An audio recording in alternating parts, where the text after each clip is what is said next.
aesthetic with the beat. Yeah. God is real and he using me for a bigger purpose. So fuck the world that would have you think that a nigga worthless. Sometimes I think that these verses can help a person way more than the ones they reading in churches on days of worship. No disrespect to the Lord and Savior, that ain't just ego. I just observed that the words no longer relate to people. Cause modern times be flooded with dollar signs and social media stunting. My niggas just wanna shine. They frame of mind so far removed from the days and times of Nazareth. Life these days is a labyrinth and the maze so elaborate. We barely get through half of it before it's too late. My niggas is felons from selling weight in more than 2 states. 2 in his waist before he could even shoot straight. Quick to draw on you like Aaron McGrew, the nigga who fake. All of that to say maybe the hood need a new face. A new story about a boy from not too far where you stay.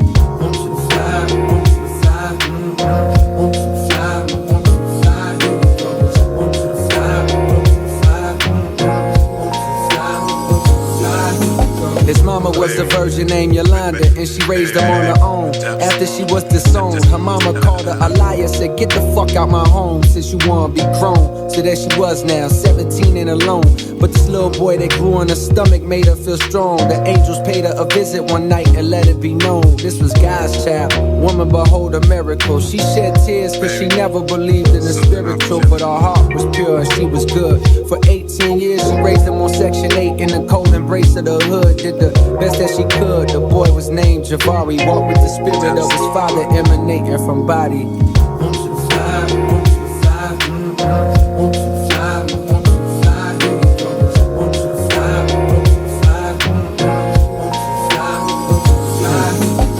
Back in the hood, look at Lil Vari preach. His words were full of spirit, his truth that would always reach. He laid his hands on Toya when niggas called her a freak and told her that God loved her no matter who she let be. But being promiscuous is a sign that there's something deep that troubles her soul. The day she lets it go, she'll find peace. She broke down admitting her stepfather had touched her for years. She kept it secret for fear of her mother's grief. Now the bitterness she feels for that nigga is at a peak. And a lack of self-esteem is the reason that she would sleep with anybody and not think twice. Javari spoke calmly, instructing her to forgive her stepfather. Though he was wrong, he was sick, afflicted by evil, but the power to switch how you feel about people who hurt you is truly a gift. The thing that can make you rich or keep you down in the ditch. If you refuse to let go of the ground, then how can you lift into the sky where you belong with the Most High? Now wipe those tears from your eyes. My father wants you to fly. Wants you to fly, wants you to fly, wants you to fly.